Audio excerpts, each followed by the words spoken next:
শ্বশুরবাড়ি ক্যাফে। শ্বশুরবাড়ি ক্যাফে খাওয়ার মজাই আলাদা। শ্বশুরবাড়ি মধুর হাঁড়ি। শ্বশুরবাড়ির গেট বন্ধ, সুতরাং আমার কোনো জায়গা নেই। সম্মানিত দর্শক, আজকে আপনাদেরকে দেখানোর জন্য আমরা চলে যাচ্ছি সেই মাইকেল মধুসূদন দত্তের বাড়িতে। সেখানে গিয়ে আপনাদের দেখাবো অনেক কিছু এবং নদীতে নৌকা ভ্রমণ সেটাও আপনাদেরকে দেখিয়ে দেব। সে পর্যন্ত আপনারা সাথেই থাকুন, অপেক্ষায় থাকুন। তাহলে রয় দিয়ে পিঠা বানাই।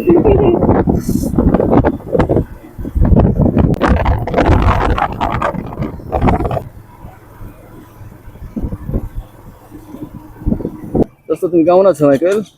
আমরা চলে আসলাম সেই সাতক্ষীরা থেকে মাইকেল মধুসূদন দত্তের বাড়িতে। আজ কি দেখবো মধুসূদন দত্তের বাড়িতে কি কি পাওয়া যায়, কি কি আছে, আজকে ঘুরবো এবং অনেক কিছু আপনাদেরকে দেখাবো। সে পর্যন্ত আপনার সাথেই থাকবেন। আগে দেখে নেন মাইকেলের চেহারাটা কিন্তু কত সুন্দর, কিন্তু কোটটা একটু বড় হয়েছে তাই। মাইকেল মধুসূদন দত্তের বাড়িতে চলে আসলাম।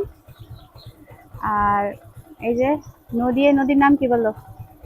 এটা হচ্ছে বেতনা নদী। না না না না না, এটা হচ্ছে ওই কি জানি নদ, ভুলে গেছি তো নাম। এখন তো অনেক রোদ, এখন নৌকায় চড়া যাবে না। নৌকায় উঠতে হলে বিকেল পর্যন্ত থাকতে হবে না, কিন্তু নদীতে খুব একটা পানি নাই, পানি অনেক কম।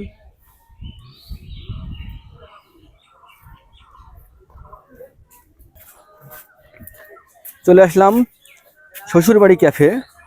আজকে শ্বশুরবাড়িতে আরামে খাবো, খাওয়া দাওয়া করে রিল্যাক্সে একটা ঘুম দেব।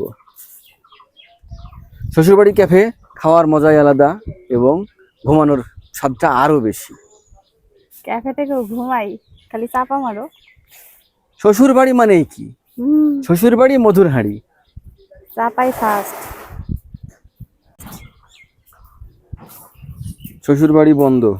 বন্ধ ভাইয়া, আমার শ্বশুরবাড়ির গেট বন্ধ করে রেখেছে ভাইয়া। আপনারা দেখতেই পাচ্ছেন সম্মানিত দর্শক, শ্বশুরবাড়ির গেট বন্ধ, সুতরাং আমার কোনো জায়গা নেই।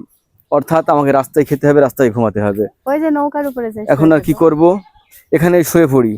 যেহেতু শ্বশুরবাড়ির গেট বন্ধ, শ্বশুরবাড়িতে আর থাকা যাবে না, শ্বশুরবাড়িতে যাওয়া যাচ্ছে না, সুতরাং এখন আমাকে নদীর ধারে, নদীর পাড়ে, রাস্তায় যে কোনো এক জায়গায় শুয়ে পড়তে হবে এখন।